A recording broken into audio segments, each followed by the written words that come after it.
Hello दोस्तों, Siddharth online coaching के video में एक बार फिर आपका स्वागत है। और आज हमें पढ़ना है distribution of and distinguishable particles in के इन अनइक्वल साइज कंपार्टमेंट्स। तो एंड डिस्टिंग्विशेबल पार्टिकल्स हैं हमारे पास जिन्हें डिस्ट्रीब्यूट करना है के अनइक्वल साइज कंपार्टमेंट्स। अब तक जो कंपार्टमेंट्स होते थे वो होते थे इक्वल साइज के। तो इक्वल साइज के होते थे तो सभी कंपार्टमेंट में किसी भी पार्टिकल के पड़ने की जो प्रोबेबिलिटी थी वो इक्वल प्रायोरी प्रोबेबिलिटी को फॉलो करती थी। लेकिन यहाँ पे सबका साइज अलग अलग होने की वजह से इक्वल प्रायोरी प्रोबेबिलिटी यहाँ पे नहीं फॉलो हो पाएगा। मतलब अब अगर देखा जाए तो जो कंपार्टमेंट बड़ा होगा उसमें किसी भी पार्टिकल के पड़ने की संभावना ज़्यादा होगी और जो बॉक्स छोटा होगा उसमें किसी भी पार्टिकल के पड़ने की संभावना कम होगी। तो अब क्या प्रोबेबिलिटी होती है, क्या सब कुछ होता है, किस प्रकार से डिस्ट्रीब्यूशन होगा, वही हमें पढ़ना है। तो हेडिंग हो गया distribution of and distinguishable particles in के अनइक्वल साइज कंपार्टमेंट्स। तो मान लिया गया ये जो पूरा बॉक्स था शुरू में, इसमें हमें डिस्ट्रीब्यूट करना है एन पार्टिकल्स को। टोटल पार्टिकल्स हो गए एन पार्टिकल जो कि है distinguishable and distinguishable particle.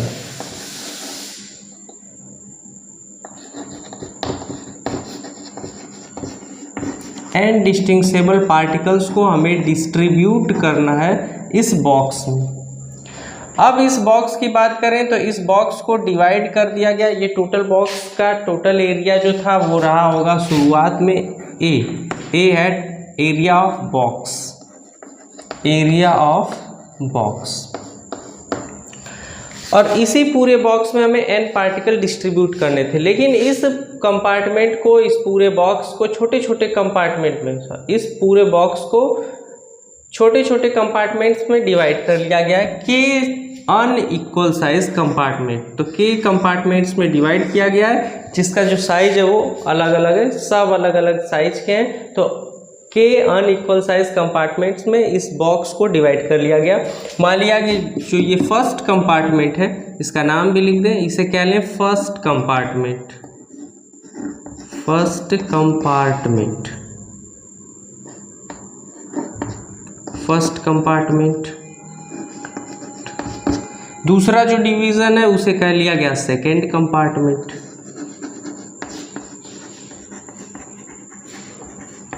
Third जो ये बॉक्स है इसे कह लिया गया थर्ड कंपार्टमेंट। ये जो फोर्थ बॉक्स है इसे फोर्थ कंपार्टमेंट है, इसे कह लिया गया फोर्थ कंपार्टमेंट। इस प्रकार इसे के अनइक्वल साइज के कंपार्टमेंट में डिवाइड किया गया। ये लास्ट वाला हो गया केथ कंपार्टमेंट। इससे पहले वाले की बात करें तो ये हो गया k-1 कंपार्टमेंट। और 1 2 3 4 के बाद ये हो गया, मान लिया गया स्मॉल nth कंपार्टमेंट, या n की वैल्यू तो यूज की गई है। ये हो गया ith कंपार्टमेंट, ith कंपार्टमेंट। तो इस प्रकार से ये कंपार्टमेंट्स बना लिए गए। तो के अनइक्वल साइज कंपार्टमेंट हो गए। अब इन एन डिस्टिंग्विशेबल पार्टिकल्स को हमें इसमें डिस्ट्रीब्यूट करना है। तो एन पार्टिकल को अगर डिस्ट्रीब्यूट करें तो एन पार्टिकल में से कुछ पार्टिकल तो फर्स्ट कंपार्टमेंट में डिस्ट्रीब्यूट होंगे। अब उसमें से जो पार्टिकल बचेंगे वो कुछ सेकेंड कंपार्टमेंट में डिस्ट्रीब्यूट होंगे। तो मान लिया गया जो फर्स्ट कंपार्टमेंट है इसमें नंबर ऑफ पार्टिकल्स डिस्ट्रीब्यूट हुए n1। तो फर्स्ट कंपार्टमेंट में जो नंबर ऑफ पार्टिकल है वो हो गए n2। सेकेंड कंपार्टमेंट में जो नंबर ऑफ पार्टिकल्स है वो हो गए n2। फर्स्ट कंपार्टमेंट में number of particle n1, second compartment में number of particles n2 distribute हो गए। थर्ड कंपार्टमेंट में नंबर ऑफ पार्टिकल्स हो गए n3। फोर्थ कंपार्टमेंट में number of particles n4। ith compartment में नंबर ऑफ पार्टिकल्स हो गए n5। ऐसे ही k-1 कंपार्टमेंट में नंबर ऑफ पार्टिकल हो गए nk-1 और केथ कंपार्टमेंट में नंबर ऑफ पार्टिकल्स हो गए nk। अगर देखा जाए तो पूरे के पूरे पार्टिकल इन्हीं के कंपार्टमेंट में डिस्ट्रीब्यूटेड है। अगर टोटल नंबर ऑफ पार्टिकल्स हमारे पास थे कैपिटल N, तो N इज इक्वल टू हो गया पहले कंपार्टमेंट के पार्टिकल्स प्लस दूसरे कंपार्टमेंट में डिस्ट्रीब्यूटेड पार्टिकल्स प्लस तीसरे कंपार्टमेंट में distributed particles up to dot dot dot last compartment की बात करें एन के केथ कंपार्टमेंट में डिस्ट्रीब्यूटेड पार्टिकल्स, इन सबको अगर जोड़ दें तो यही total number of distinguishable particle है, क्योंकि इन्हीं को पूरे के पूरे बॉक्स में डिस्ट्रीब्यूट किया गया है। के नंबर तक कंपार्टमेंट में इन सबको डिस्ट्रीब्यूट किया गया। तो सब डिस्ट्रीब्यूटेड पार्टिकल्स को अगर सम कर दिया जाए तो टोटल नंबर ऑफ पार्टिकल्स मिल जाएगा, जो हम शुरू में ही डिस्ट्रीब्यूट करने के लिए लिए थे। तो n इज इक्वल टू हो गया n1 plus n2 plus n3 up to dot dot dot nk तक। टोटल नंबर ऑफ पार्टिकल्स जोड़ दिए तो शुरुआत में जो n डिस्टिंग्विशेबल पार्टिकल्स था वो मिल गया, क्योंकि इस n डिस्टिंग्विशेबल पार्टिकल में ही कुछ पार्टिकल फर्स्ट कंपार्टमेंट में, कुछ पार्टिकल सेकेंड कंपार्टमेंट में, कुछ पार्टिकल थर्ड कंपार्टमेंट में, इस प्रकार के कंपार्टमेंट में केथ कंपार्टमेंट तक सबका डिस्ट्रीब्यूशन था। तो ये हो गया सबके लिए नंबर ऑफ पार्टिकल्स। दूसरी बात करते हैं एरिया की। टोटल एरिया अगर इस बॉक्स का ए था, कैपिटल ए था, तो अब इसे छोटे छोटे कंपार्टमेंट्स में डिवाइड करने के बाद ये कंपार्टमेंट है, मान लिया गया इसका जो एरिया है वो हो गया A1, जो सेकेंड कंपार्टमेंट है इसका एरिया हो गया A2, जो थर्ड कंपार्टमेंट है इसका एरिया हो गया A3, जो फोर्थ कंपार्टमेंट है इसका एरिया हो गया A4, जो आइथ कंपार्टमेंट है इसका एरिया हो गया NAI, जो के -1 कंपार्टमेंट है इसका एरिया हो गया AK-1, और जो केथ कंपार्टमेंट है उसका एरिया हो गया AK। इस प्रकार से अब सभी कंपार्टमेंट्स का साइज अनइक्वल होने की वजह से इक्वल प्रायोरी प्रोबेबिलिटी यहाँ फॉलो नहीं होगा, इसलिए हर कंपार्टमेंट को इस प्रकार के छोटे छोटे सेल्स में डिवाइड करेंगे कि जो सेल का साइज है, सेल का एरिया है, वो सभी कंपार्टमेंट में बराबर हो। जैसे मान लिया गया दो ब्लॉक्स ये बने हुए हैं, एक इस प्रकार से है, दूसरा इस प्रकार से है, तीसरा इस प्रकार से है।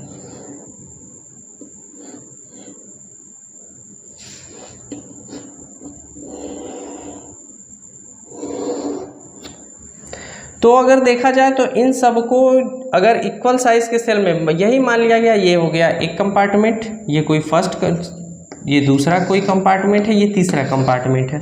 अगर इन सब का डिवीज़न करें, छोटे छोटे सेल्स में डिवाइड करें, तो इसे इस प्रकार से डिवाइड कर दिया गया।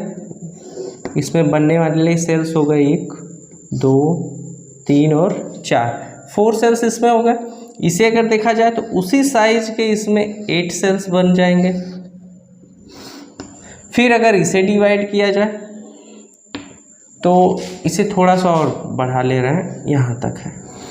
तो अगर इस कंडीशन में इसे देखा जाए तो इसे भी इक्वल साइज के सेल्स में ही डिवाइड करें, सब सेल का साइज एक दूसरे के इक्वल होगा। तो सब सेल का साइज एक दूसरे के इक्वल होगा तो सब इक्वल सेल बना लिए गए, क्योंकि के कंपार्टमेंट में डिवीज़न करें तो इसमें भी कुछ सेल्स बनेंगे, इसमें भी कुछ सेल बनेंगे, और जो सेल बनेंगे सबका एरिया बराबर रहेगा।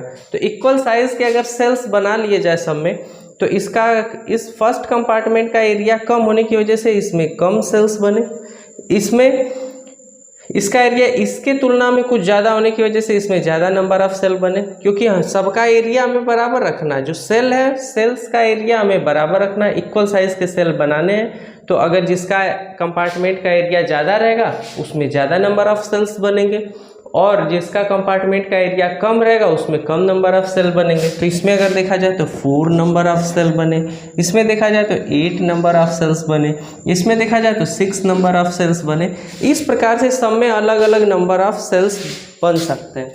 तो अगर सेल बनाना हो तो इस प्रकार से सबको सेल बनाने के लिए डिवाइड किया जा सकता है, इस प्रकार से।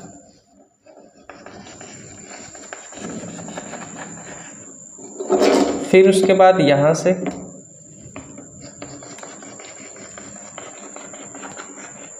फिर उसके बाद और नीचे बनाया जाए इस पॉइंट पे,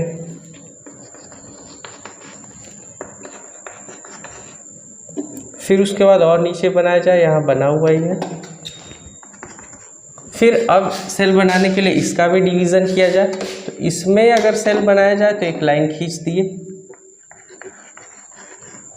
अब इस फोर्थ कंपार्टमेंट की बात करें तो इसमें 1 2 3 4 5 6 7 8 9 10 इक्वल साइज के सेल्स बन गए। तो फोर्थ कंपार्टमेंट में नंबर ऑफ सेल्स हो गया 10। इस प्रकार इसमें भी डिवीज़न करेंगे और सेल्स बनाएंगे तो सब में अलग अलग नंबर में सेल्स बनेंगे, कुछ में ज़्यादा कुछ में कम। जिस कंपार्टमेंट का एरिया ज़्यादा होगा उसमें नंबर ऑफ़ सेल्स ज़्यादा होंगे और जिस कंपार्टमेंट का एरिया कम होगा उसमें नंबर ऑफ़ सेल्स कम होंगे। तो अब उसके बाद फर्स्ट कंपार्टमेंट की बात करें तो फर्स्ट कंपार्टमेंट में N1 number of particle distribute हुए, इसका एरिया है A1 और नंबर ऑफ सेल्स मान लिया गया इसमें है G1। नंबर ऑफ सेल्स जो इसमें बने वो हो गया G1, नंबर ऑफ सेल्स हो गया G1 फर्स्ट कंपार्टमेंट में। इसी प्रकार सेकेंड कंपार्टमेंट की बात करें तो इसका नंबर ऑफ पार्टिकल इसमें डिस्ट्रीब्यूटेड है N2, इसका एरिया है A2 और इसमें जो है नंबर ऑफ सेल्स बने G2। इसी प्रकार थर्ड कंपार्टमेंट में इसमें नंबर ऑफ पार्टिकल्स जो डिस्ट्रीब्यूटेड थे वो थे N3, एरिया था A3 और नंबर ऑफ सेल्स बन गया G3। फोर्थ कंपार्टमेंट में नंबर ऑफ सेल्स बन गए G4, ith कंपार्टमेंट में नंबर ऑफ सेल्स बन गए GI और K-1 कंपार्टमेंट में नंबर ऑफ सेल्स बन गए GK-1 और kth कंपार्टमेंट में हो गया G_K। तो नंबर ऑफ पार्टिकल्स हो गए सब number of particle in each compartment हो गया N1 N2 N3 इस प्रकार से। फिर उसके बाद एरिया ऑफ ईच कंपार्टमेंट हो गया A1 A2 A3 इस प्रकार से और नंबर ऑफ सेल्स हो गया G1 G2 G3 इस प्रकार से। तो इन सब बातों को आपको नोट्स की भी ज़रूरत होगी तो इन सब बातों को लिख दे रहे हैं। उसके बाद हम समझते हैं आगे की बात। तो जो बात अभी बताया गया उस बात को लिख भी दिए कि consider a box contains n distinguishable particle. तो एक बॉक्स था ये जो n डिस्टिंग्विशेबल पार्टिकल जिसमें थे या जिसमें n डिस्टिंग्विशेबल पार्टिकल्स को डिस्ट्रीब्यूट करना था। तो we have to distribute this particles in K compartment या कहें energy states. K unequal size के एनर्जी स्टेट है या डिस्क्रीट एनर्जी स्टेट्स हो गए ये कहें K कंपार्टमेंट। तो K कंपार्टमेंट में इसे डिस्ट्रीब्यूट कर ले, हमें जो पार्टिकल है उन्हें K कंपार्टमेंट में डिस्ट्रीब्यूट करना है। कैपिटल N पार्टिकल्स को डिस्ट्रीब्यूट करना है K कंपार्टमेंट में। जैसे फर्स्ट कंपार्टमेंट है, ये सेकेंड कंपार्टमेंट है, ये थर्ड कंपार्टमेंट है, इन्हीं सब में हमें पार्टिकल्स को डिस्ट्रीब्यूट करना है। फिर A1 A2 A3 AK are the area of first second third up to kth compartment respectively. तो फर्स्ट कंपार्टमेंट का जो एरिया है वो है A1, सेकेंड कंपार्टमेंट का जो एरिया है वो है A2, थर्ड कंपार्टमेंट का जो एरिया है वो है A3, kth कंपार्टमेंट का एरिया जो है वो है AK। फिर compartments are of unequal size. Compartment जो है अनइक्वल साइज के हैं जिसकी वजह से इक्वल प्रायरी प्रोबेबिलिटी अप्लाई नहीं हो पा रही है। So equal priori probability can't apply. So each compartment is divided into large number of सब कंपार्टमेंट। इसके सब कंपार्टमेंट में इस प्रकार से डिवाइड कर लिए गए जिसे क्या लिया गया सेल। तो each compartment is divided into large number of सब कंपार्टमेंट और एलिमेंट्री फेज सेल्स। सब कंपार्टमेंट्स और एलिमेंट्री फेज सेल्स। तो फर्स्ट कंपार्टमेंट को डिवाइड कर दिया गया G1 सेल में। सबका जो सेल का एरिया है वो बराबर रहेगा। एरिया बराबर होने की वजह से नंबर ऑफ सेल्स अलग अलग बनेंगे। कम एरिया होगा तो उसमें कम नंबर ऑफ सेल्स बनेंगे और अगर ज़्यादा एरिया होगा तो उसमें ज़्यादा नंबर ऑफ सेल्स बनेंगे। मतलब इस कंपार्टमेंट का एरिया ज़्यादा होगा तो नंबर ऑफ सेल्स ज़्यादा है, क्योंकि सेल का एरिया हमें एक ही रखना है। तो एक ही एरिया सेम एरिया का जब सेल बनाएंगे तो जिसका एरिया ज़्यादा होगा उसमें ज़्यादा सेल बनेंगे, जिस कंपार्टमेंट का एरिया ज़्यादा होगा उसमें ज़्यादा सेल बनेंगे और जिस कंपार्टमेंट का एरिया कम होगा उसमें कम सेल्स बनेंगे। तो first compartment divided into G1 cells, second compartment divided into G2 cells, third compartment जो है वो डिवाइडेड है G3 सेल में। इस प्रकार से kth कंपार्टमेंट डिवाइडेड है AK सेल्स में। तो टोटल नंबर ऑफ सेल्स की बात करें जो कि इक्वल साइज के हैं तो लिख दें total number of equal size cells. तो total number of cells G से अगर रिप्रेजेंट करें तो G इज इक्वल टू हो जाएगा G1। फर्स्ट कंपार्टमेंट के number of cells plus second compartment के number of cells plus third compartment के number of cells up to dot dot kth compartment के नंबर ऑफ सेल्स, ये हो गया total number of equal size of cell. अब इतनी बात के बाद अब हमें डिस्ट्रीब्यूट करना है पार्टिकल भी हो गया, मान लिया गया फर्स्ट कंपार्टमेंट में जो नंबर ऑफ पार्टिकल्स है वो है n1, सेकेंड कंपार्टमेंट में नंबर ऑफ पार्टिकल्स है n2, इन्हीं का डिस्ट्रीब्यूशन करना है। तो डिस्ट्रीब्यूशन तो हम लोग कम्बिनेशन प्रोसेस से फाइंड कर लेंगे। उससे पहले बात करते हैं कि फर्स्ट कंपार्टमेंट में अगर एक पार्टिकल डिस्ट्रीब्यूट होता है तो उससे डिस्ट्रीब्यूट होने के क्या तरीके हैं। यही है फर्स्ट कंपार्टमेंट, मान लिया गया इसे बाहर इस प्रकार से बना लिया गया।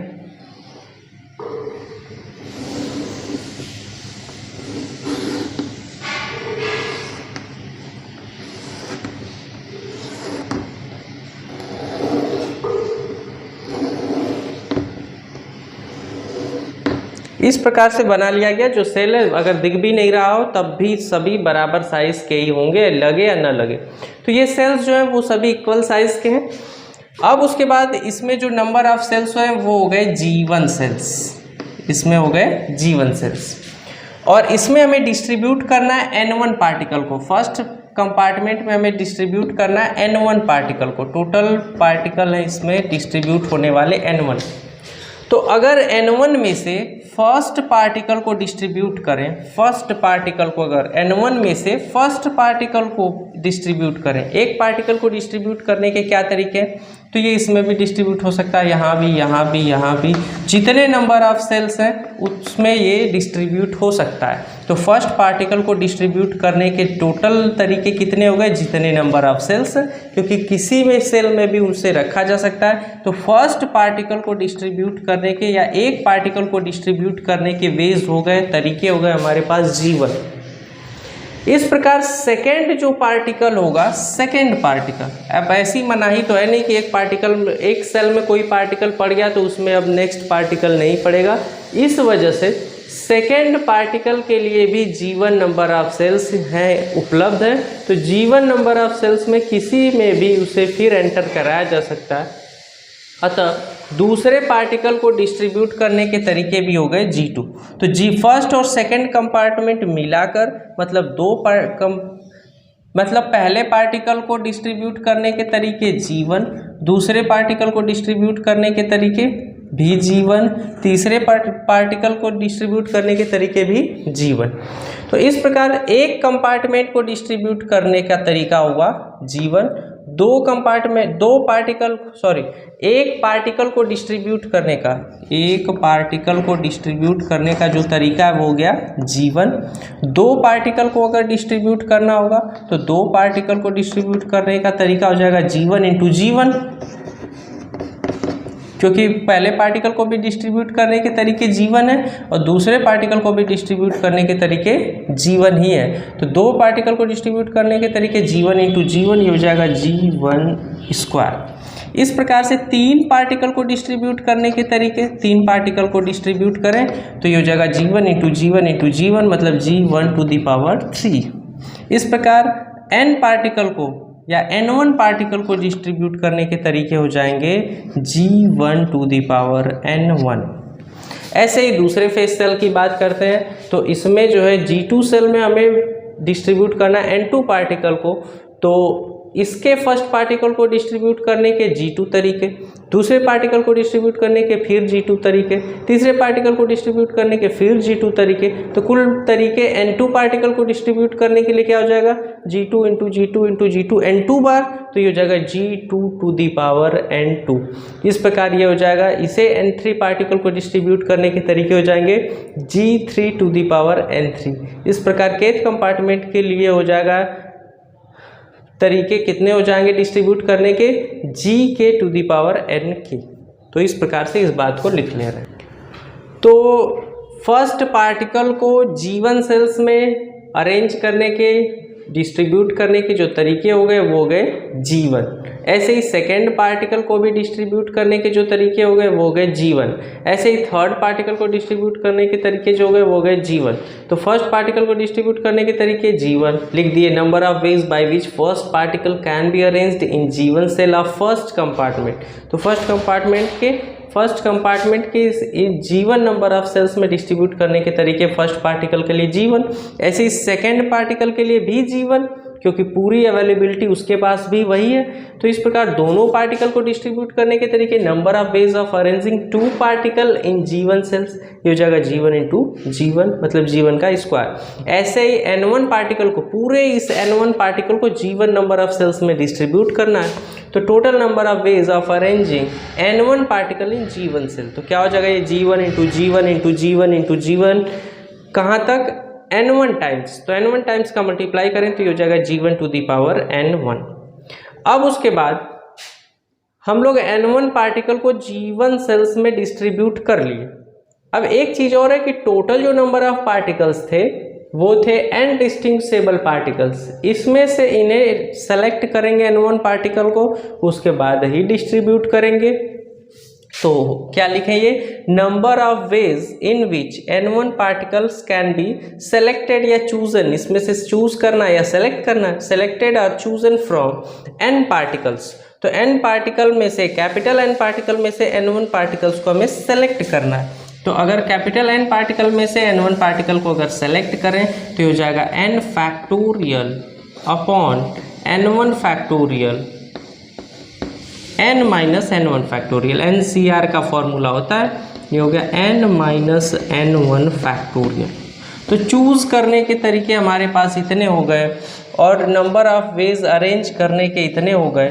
तो किसी भी टोटल नंबर ऑफ वेज, कुल तरीके जिसमें से N1 पार्टिकल्स को N पार्टिकल्स में से, N डिस्टिंग्विशेबल पार्टिकल्स में से सेलेक्ट किया जा सकता है तथा उन्हें इस G1 सेल में डिस्ट्रीब्यूट किया जा सकता है या अरेंज किया जा सकता है, वो कितने तरीके हो गए, वो तरीके हो गए n factorial by N1 factorial n minus N1 factorial into G1 to the power N1।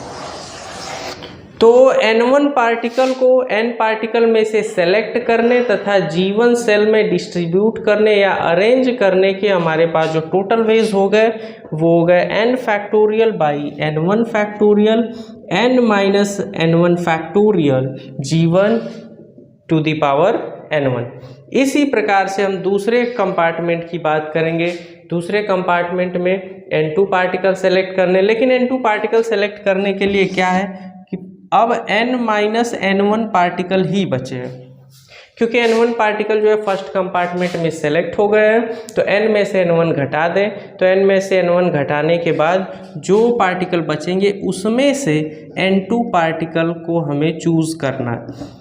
अब फिर उसके बाद G2 सेल्स में डिस्ट्रीब्यूट करना है। तो G2 सेल में अगर डिस्ट्रीब्यूट करना है, G2 सेल्स में डिस्ट्रीब्यूट करना है नंबर ऑफ पार्टिकल्स N2 को, तो हो जाएगा G2 to the power N2, जैसे G1 to the power N1 था, क्योंकि G2 पहले पार्टिकल को डिस्ट्रीब्यूट करने के तरीके G2, दूसरे पार्टिकल को डिस्ट्रीब्यूट करने के तरीके G2, तीसरे पार्टिकल को डिस्ट्रीब्यूट करने के तरीके G2।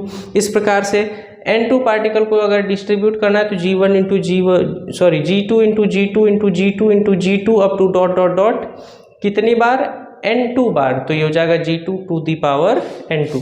और n माइनस N1 पार्टिकल में से N2 पार्टिकल को सेलेक्ट करने के क्या तरीके हो जाएंगे, ये हो जाएगा इसका factorial n minus N1 factorial upon N2 factorial. और फिर इसमें से n में से r को घटाना होता है, तो n माइनस N1 में से N2 को घटाएं तो n minus N1 minus N2 का हो जाएगा ये फैक्टोरियल। तो total number of ways by way of selecting N2 particle, total number of ways of selecting N2 particle from n minus N1 particles and arranging in G2 number of cells. तो ये तरीके हो जाएंगे इतने। तो इसी बात को लिख दें। इस प्रकार फर्स्ट कंपार्टमेंट के लिए ये वैल्यू आ गई, सेकेंड कंपार्टमेंट के लिए ये वैल्यू आ गई, थर्ड कंपार्टमेंट के लिए हमारे पास वैल्यू आ जाएगी। अब n minus N1 particle distribute हो गए थे यहाँ, अब जब सेकेंड कंपार्टमेंट में डिस्ट्रीब्यूट कर दिए तो N1 इसमें लग गया, N2 इसमें लग गया, बचे पार्टिकल हो गए n minus N1 minus N2। अब बचे पार्टिकल थर्ड कंपार्टमेंट में हो जाएंगे n minus N1 minus N2। अब उसमें से सेलेक्ट करेंगे N3 और इसके लिए number of ways of arranging हो जाएगा G3 to the power N3। इस प्रकार से kth कंपार्टमेंट तक हम लोग लिख ले रहे हैं, उसके बाद करते हैं आगे का प्रोसेस। तो hence total number of ways by which N1 particles can be selected from N particles. तो N पार्टिकल में से N1 को सेलेक्ट करने के तरीके हो गए NCR, मतलब NCN1 और इसके लिए फॉर्मूला हो गया N factorial by N1 factorial N-N1 factorial. और इसे प्लेस भी करना and multiply placing it in G1 cells. तो प्लेस करना इसे G1 sales of first compartment में G1 सेल्स में प्लेस करने के तरीके थे G1 to the power N1 particle को इसमें प्लेस करने के तरीके थे G1 to the power N1। तो ये हो गया टोटल वेज। इसी प्रकार अब सेकेंड कंपार्टमेंट की बात करें तो total number of ways by which N2 particles can be selected from N-1 particle. तो N2 पार्टिकल को सेलेक्ट करना है किसमें से, बचे हुए N-1 पार्टिकल में से। तो N-1 पार्टिकल्स में से सेलेक्ट करें तो इसके लिए हो जाएगा N-N1CN2।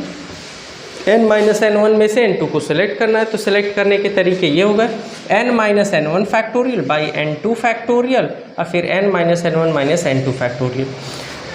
सेकेंड कंपार्टमेंट के G2 सेल में N2 नंबर ऑफ पार्टिकल को अरेंज करने प्लेस करने के तरीके हो गए G2 to the power N2, तो इसका भी मल्टीप्लाई हो गया उसमें। इसी प्रकार थर्ड के लिए हो जाएगा, थर्ड के लिए क्या हो जाएगा N-N1 N2 में से N-N1 N2 में से सेलेक्ट करेंगे N3 पार्टिकल्स और अरेंज करने के तरीके हो जाएंगे इसके G3 to the power N3। तो बहुत ज़्यादा नहीं लिखेंगे हम लोग। अब चलते हैं लास्ट कंपार्टमेंट पे। लास्ट कंपार्टमेंट मतलब केथ कंपार्टमेंट। तो केथ कंपार्टमेंट के लिए लिखें तो total number of ways by which Nk particle can be selected from. अब कहाँ से सेलेक्ट होंगे, इससे एक कंपार्टमेंट पहले तक जो नंबर ऑफ पार्टिकल डिस्ट्रीब्यूट हुए तो इसमें डिस्ट्रीब्यूट हुए Nk-1 तक। तो Nk-1 तक सेलेक्ट हो गए तो बचे हुए पार्टिकल हो गए N-N1 N2 N3 up to dot dot dot Nk-1 particle. इसमें से हमें Nk पार्टिकल सेलेक्ट करना है and placed in Gk cells of kth compartment. और Gk सेल में केथ कंपार्टमेंट के Gk सेल में डिस्ट्रीब्यूट करने के तरीके क्या हो जाएंगे Gk और कितने पार्टिकल को डिस्ट्रीब्यूट करना है Nk, तो Gk टू दी पावर ये हो गया Nk। तो टोटल वेज फाइंड करें तो सबसे पहले तो सेलेक्ट करने के तरीके के लिए क्या हो गया, अगर देखें NCN1 में से सेलेक्ट करना है तो ऊपर आ रहा है N-N1 फैक्टोरियल, तो हमें इसमें से सेलेक्ट करना है तो इसका हो जाएगा फैक्टोरियल। ये हो गया N-N1 N2 N3 up to dot dot dot Nk-1 factorial upon में देखते हैं कितने पार्टिकल को सेलेक्ट करना है। यहाँ N2 पार्टिकल को सेलेक्ट करना है और यहाँ में Nk पार्टिकल्स को सेलेक्ट करना है। ये हो गया Nk फैक्टोरियल। उसके बाद N में से R को घटाना है, N ये था और कितना घटाना है Nk पार्टिकल सब्सट्रैक्ट करके ये फैक्टोरियल लिखना है। तो ये हो गया N-N1 N2 N3 up to dot dot dot Nk-1 Nk का फैक्टोरियल इनटू। अब इसे अरेंज करने के तरीके, ये तो चूज करने के तरीके हो गए, सेलेक्ट करने के तरीके हो गए। अब इसे अरेंज करने के तरीके या प्लेस करने के तरीके क्या हो गए Gk to the power Nk। अब इन तरीकों को जो अब ये सेलेक्ट किए गए और अरेंज कर लिए गए अलग अलग कंपार्टमेंट के लिए, अब total number of N particle जो थे उन्हें सेलेक्ट करने और अरेंज करने के तरीके क्या होंगे वही हमें फाइंड करना है। तो ये फर्स्ट कंपार्टमेंट में सेलेक्ट करने और अरेंज करने के लिए तरीके हो गए। ये सेकेंड कंपार्टमेंट में सेलेक्ट करने और अरेंज करने के लिए तरीके, सेकेंड कंपार्टमेंट में सेलेक्ट करने और अरेंज करने के लिए तरीके हो गए। फिर थर्ड में, फिर ऐसे ही ये केथ कंपार्टमेंट में सेलेक्ट करने और अरेंज करने के तरीके हो गए। ऐसे ही अब टोटल N पार्टिकल को सिलेक्ट करने और उन्हें फर्स्ट कंपार्टमेंट से लेकर केथ कंपार्टमेंट में सेलेक्ट अरेंज करने के तरीके क्या होंगे। तो लिख दे total number of ways of placing n distinguishable particles. Total number of ways.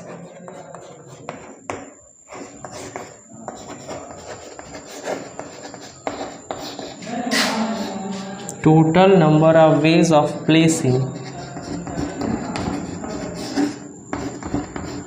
n distinguishable particles.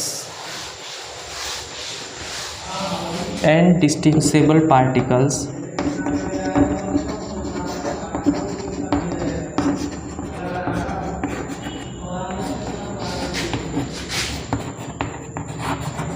and distinguishable particles in all first to kth compartment. In all first to kth compartment. Total number of veg हो गए ये first part. इसे तो delete कर दिया अभी, या आपको याद होगा या वीडियो पीछे करके देख सकते हैं. तो फर्स्ट कंपार्टमेंट में सेलेक्ट करने के जो तरीके थे वो थे n factorial upon n1 particle को सेलेक्ट करना था. ये हो गया n1 factorial n minus n1 factorial g1 to the power n1. ये फर्स्ट कंपार्टमेंट के लिए हो गया. इनटू सेकेंड कंपार्टमेंट के लिए अब n1 पार्टिकल सेलेक्ट हो गए तो ऊपर हो गया n minus n1 factorial upon n2 particle select करना. ये हो गया n2 factorial n minus n1 minus n2 factorial into g2 to the power n2. Into third particle की बात करें तो अब third particle n3 third compartment के लिए बात करते हैं. तो n3 पार्टिकल सेलेक्ट करना है किस में से, n minus n1 minus n2 में से. ऊपर हो गया n minus n1 minus n2 factorial upon n3 factorial से n3 पार्टिकल सेलेक्ट करना है. ये हो गया n3 फैक्टोरियल. यहाँ हो गया n minus n1 minus n2 minus n3 factorial into g3 to the power n3.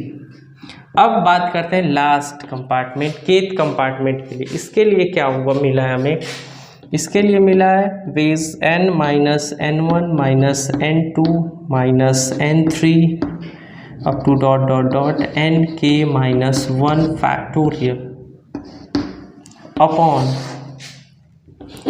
n k factorial फिर n minus n1 minus n2 minus n3 minus up to dot dot dot n k minus 1 और फिर minus n k factorial. तो n k factorial into इसके लिए क्या हो जाएगा g k n k. इतने टोटल नंबर ऑफ वेज हो गए. तो टोटल नंबर ऑफ वेज हमारे पास मिल गए. अब बात करें अगर इसकी वैल्यू क्या होगी, तो इसे अगर सॉल्व करें तो देखा जाए फर्स्ट टर्म में लिखा हुआ n1 factorial by n1 factorial n minus n1 factorial. और सेकेंड टर्म में भी यहाँ है n माइनस n1 फैक्टोरियल. तो देखें तो ये टर्म तो इससे कैंसिल आउट हो गए n माइनस n1 फैक्टोरियल. ऐसे ही सेकेंड और थर्ड टर्म को अगर देखा जाए तो n minus n1 minus n2 factorial, इसमें भी है n minus n1 minus n2 factorial. ये भी इससे कैंसिल हो गया. इसी प्रकार फोर्थ कंपार्टमेंट के लिए ये वाला इससे कैंसिल हो जाएगा. फिर फिफ्थ के लिए उसके नीचे वाला उससे कैंसिल हो जाएगा. इस प्रकार इधर g या k माइनस 1th कंपार्टमेंट की अगर बात करें तो इसके अपॉन में यही वैल्यू आएगी. ये वैल्यू सेम टू सेम हो गई कैंसिल, क्योंकि डिनोमिनेटर से न्यूमरेटर कैंसिल हो जा रहा है. तो इसमें भी क्या होगा, फर्स्ट वाले के डिनोमिनेटर से सेकेंड वाले का न्यूमरेटर कैंसिल हो जा रहा है जो फैक्टोरियल वाला टर्म है. तो इस प्रकार से ये भी कैंसिल हो गया. बचा क्या, बचा देखते हैं. यहाँ से बचा n फैक्टोरियल इंटू इधर बचा g1 to the power n1 फिर into g2 to the power n2 into g3 to the power n3 up to dot dot dot gk to the power last gk to the power nk. Upon बात करें तो यहाँ से बचा n1 factorial, यहाँ से बचा n2 फैक्टोरियल, यहाँ से बचा n3 फैक्टोरियल और लास्ट ये हो जाएगा nk factorial into nk factorial. एक टर्म और बचता है, एक टर्म ये बचता है n minus n1 minus n2 minus n3 minus nk minus 1 minus nk। तो एक चीज़ हम पढ़े हैं शुरू में ही कि जो टोटल नंबर ऑफ पार्टिकल्स थे वो क्या थे, n इज इक्वल टू था फर्स्ट कंपार्टमेंट में n1 पार्टिकल डिस्ट्रीब्यूट किया गया प्लस सेकेंड कंपार्टमेंट में n2 प्लस थर्ड कंपार्टमेंट में n3 प्लस फोर्थ कंपार्टमेंट में n4, ऐसे ही nk कंपार्टमेंट में केथ कंपार्टमेंट में nk पार्टिकल्स डिस्ट्रीब्यूट किए गए, अरेंज किए गए। तो ये टोटल पार्टिकल मिला के ही तो n नंबर ऑफ पार्टिकल्स है। अगर इसे इन सबको इधर बुला लाएं तो ये हो गया n minus n1 minus n2 minus n3 up to dot dot dot, ये भी इधर आ गया माइनस nk और इसकी वैल्यू हो गई इधर 0। तो ये वैल्यू किसके बराबर है, ये पूरी की पूरी वैल्यू 0 के बराबर। तो ये 0 का फैक्टोरियल करें अगर तो 0 का फैक्टोरियल होता है 1, तो ये वैल्यू हो गई 1। यहाँ से यहाँ तक की वैल्यू हो गई 1, तो इसलिए इसे लिखने की कोई ज़रूरत नहीं है। तो यहाँ तक ये वैल्यू आ गई। अब उसके बाद बेस फाइंड करें अगर तो ये लिखा जा सकता है n फैक्टोरियल और मल्टीप्लाई के लिए सिंबल है हमारे पास पाई। जिस प्रकार सम के लिए समीशन होता है इस प्रकार मल्टीप्लिकेशन के लिए सिंबल है। और अब अगर लिखें तो ऊपर हमें लिखना है g i to the power ni upon g i factorial, जहाँ i की वैल्यू 1 से लेके k तक है, जहाँ की वैल्यू कहाँ से कहाँ तक है 1 से लेकर k तक है। तो 1 से अगर k तक इसकी वैल्यू फाइंड करें तो g पहले 1 वैल्यू रखें तो ये हो जाएगा g1 फैक्टोरियल इंटू फिर 2 वैल्यू रखें, इसके बाद नेक्स्ट वैल्यू 2 तो ये हो जाएगा g2 फैक्टोरियल। इसका मतलब है कि ये रहेगा मल्टीप्लिकेशन में, समीशन का मतलब सम में और पाई का मतलब है कि मल्टीप्लिकेशन में। तो मल्टीप्लिकेशन में रहेगा तो g1 factorial into g2 factorial into g3 factorial, इस प्रकार से पूरी की पूरी वैल्यू मिल जाएगी। तो ये हमें मिल